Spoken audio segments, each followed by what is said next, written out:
Uma esteira de borracha preta corre a 5 metros por segundo sob uma luz estroboscópica amarelada.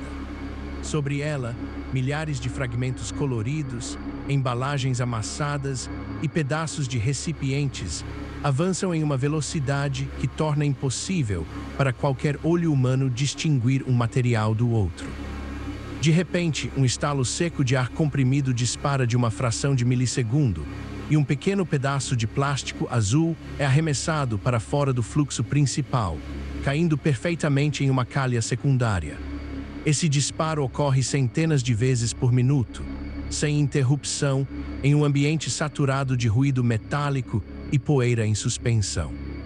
Nas entranhas das modernas usinas de triagem urbana, a separação dos materiais que descartamos diariamente não depende de mãos humanas, mas de uma batalha física e molecular travada no limite da velocidade industrial. O que parece um simples processo de separação de lixo é, na verdade, uma rede complexa de sensores ópticos invisíveis, canhões pneumáticos de alta precisão e limites termodinâmicos severos. Como esses sistemas conseguem ler a assinatura química de objetos idênticos em pleno voo, e o que acontece quando uma única falha microscópica contamina toneladas de matéria-prima. Para compreender a escala desse desafio, é preciso olhar para o volume de resíduos que as grandes metrópoles geram a cada minuto. Se o fluxo de descarte parasse por apenas 48 horas, a infraestrutura urbana começaria a colapsar sob o próprio peso. No entanto, coletar os resíduos é apenas a primeira metade do problema. A verdadeira barreira está na separação. Quando um caminhão descarrega toneladas de materiais misturados em uma usina de processamento, o tempo corre contra o sistema. A triagem manual, comum no início da industrialização, é incapaz de acompanhar o fluxo moderno. Um trabalhador humano consegue realizar cerca de 30 a 40 separações por minuto, uma fração insignificante perto das dezenas de milhares de objetos que chegam às esteiras a cada instante. A resposta para essa disparidade de escala foi a criação de uma linha de produção automatizada, que funciona como uma sequência de filtros físicos e ópticos. O processo começa com a separação mecânica primária, onde o tamanho e a densidade física ditam o caminho. Grandes tambores rotativos, conhecidos como tromméis, giram constantemente para separar os objetos menores dos maiores por meio de telas perfuradas. Em seguida, o fluxo passa por separadores balísticos, rampas oscilantes que aproveitam a gravidade e a elasticidade dos materiais. Os objetos tridimensionais e pesados, como garrafas e latas, rolam para baixo, enquanto os materiais planos e leves, como papéis e sacolas plásticas, sobem pela rampa. Ímãs industriais suspensos sobre as esteiras puxam instantaneamente os metais ferrosos, como o aço. Logo depois, um sistema de correntes parasitas induz um campo magnético temporário em metais não ferrosos, como o alumínio, fazendo com que as latinhas sejam literalmente arremessadas para fora da esteira principal por repulsão física. Toda essa mecânica pesada, contudo, serve apenas para preparar o terreno para o verdadeiro gargalo da triagem moderna, a separação dos plásticos. Para o olho humano e até mesmo para balanças industriais, uma garrafa de refrigerante feita de PET e um frasco de shampoo feito de polietileno de alta densidade parecem muito semelhantes quando estão sujos ou amassados. Mas, do ponto de vista químico, eles pertencem a mundos totalmente diferentes. Se esses polímeros forem fundidos juntos no processo de reciclagem, o lote inteiro será arruinado. O PET derrete a cerca de 260 graus Celsius, enquanto o PVC começa a se degradar e a liberar ácido clorídrico gasoso a pouco mais de 180 graus. Esse gás não apenas destrói as máquinas de extrusão por corrosão ácida, mas também torna o plástico reciclado extremamente frágil e inutilizável. A solução encontrada pela engenharia para evitar esse desastre químico foi o desenvolvimento dos classificadores ópticos por infravermelho próximo. Quando a mistura de plásticos é espalhada em uma esteira de aceleração rápida, ela passa sob um scanner que emite luz infravermelha. Embora essa luz seja invisível para nós, cada tipo de plástico reage a ela de maneira única. A estrutura molecular de cada polímero absorve comprimentos de onda específicos e reflete o restante. O sensor óptico, posicionado acima da esteira, capta essa luz refletida e analisa o espectro recebido em menos de 1 milissegundo. O computador da máquina compara esse espectro com um banco de dados de assinaturas moleculares e identifica instantaneamente se o objeto que está passando é PET, polietileno, polipropileno ou poliestireno. Uma vez identificado o material, o sistema precisa agir fisicamente antes que o objeto saia da área de alcance. É aqui que entra a engenharia de precisão pneumática.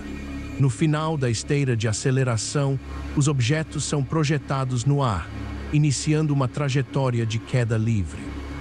Logo abaixo dessa linha de queda, haverá uma barra horizontal equipada com até 200 pequenas válvulas de ar comprimido de alta velocidade. O computador calcula o tempo exato que o objeto levará para cair da área de leitura do sensor até a altura das válvulas. No milissegundo correto, a válvula posicionada exatamente sob a trajetória do objeto se abre, disparando um jato de ar ultrapreciso que empurra o pedaço de plástico selecionado por cima de uma divisória metálica, alterando sua rota de queda para um canal de coleta específico. Esse mecanismo impressionante, no entanto, esconde um ponto cego crítico que desafia os engenheiros diariamente. Os sensores ópticos dependem da luz refletida para ler a assinatura molecular dos plásticos. Isso significa que, se a luz não for refletida, o objeto se torna invisível para o sistema. É exatamente isso que acontece com as embalagens plásticas pretas. Para obter a cor preta profunda, os fabricantes utilizam um pigmento chamado negro de fumo. Esse pigmento absorve quase toda a luz visível e infravermelha que incide sobre ele. Sem luz refletida, o sensor óptico registra apenas um vazio na esteira. Como resultado, toneladas de plásticos pretos de alta qualidade passam despercebidas pelos scanners e acabam no fluxo de rejeitos destinados ao aterro ou à incineração, evidenciando como uma escolha estética simples na fabricação de uma embalagem pode neutralizar completamente uma tecnologia de milhões de dólares. Essa limitação física força as usinas a manterem uma camada de intervenção humana constante. Logo após os classificadores ópticos, trabalhadores posicionados ao lado de esteiras rápidas realizam a chamada triagem reversa ou de controle de qualidade. Em um ambiente insalubre, marcado pelo odor persistente de resíduos orgânicos em decomposição e pelo ruído ensurdecedor dos compressores de ar, esses operadores precisam retirar manualmente os itens que as máquinas não conseguiram identificar ou que foram ejetados incorretamente. O erro de uma fração de segundo no disparo de uma válvula pneumática pode fazer com que um frasco de silicone ou uma embalagem de plástico biodegradável caia no lote de plástico comum. O custo desse erro humano ou mecânico é extremamente alto para a cadeia de produção. O plástico biodegradável, frequentemente visto como uma solução ecológica, é composto por ácido polilático, o PLA. Visualmente, uma garrafa de PLA é idêntica a uma garrafa de PET tradicional. No entanto, se apenas uma garrafa de PLA for misturada a 10.000 garrafas de PET durante o processo de moagem e lavagem, ela irá arruinar a reciclagem de todo o lote. Durante a secagem térmica que antecede a extrusão, o PLA derrete muito antes do PET, transformando-se em uma goma pegajosa que obstrui os filtros das máquinas e causa manchas escuras no plástico reciclado, inutilizando o produto final para fins industriais. Esse cenário nos leva à segunda grande revelação do sistema, a realidade física do processo de reciclagem, que difere drasticamente da percepção pública.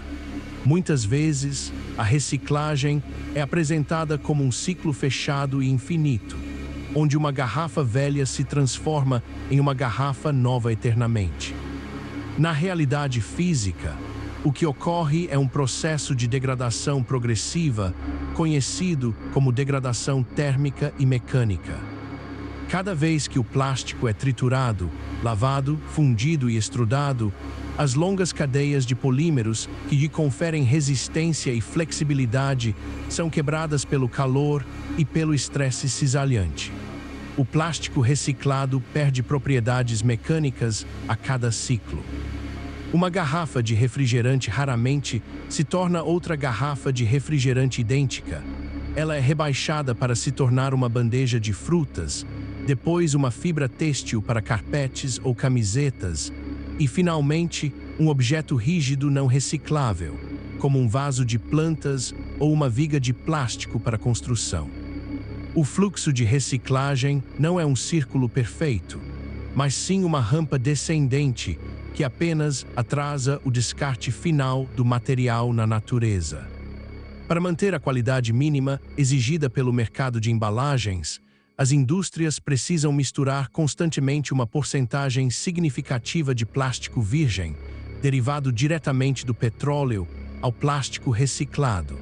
Sem essa injeção de matéria-prima nova e com cadeias poliméricas intactas, o plástico reciclado se tornaria quebradiço demais para ser moldado. Isso expõe a contradição econômica do sistema. A triagem óptica de alta velocidade, a manutenção dos compressores de ar, o consumo de energia elétrica das usinas e o transporte de materiais leves e volumosos geram um custo operacional imenso. Em muitos momentos do mercado global, quando o preço do petróleo cai, torna-se financeiramente mais barato para as indústrias produzir plástico novo do que comprar o plástico que passou pelo complexo e custoso processo de triagem automatizada. O funcionamento das usinas de triagem revela que a destinação dos resíduos não é uma simples questão de conscientização ou de boa vontade individual.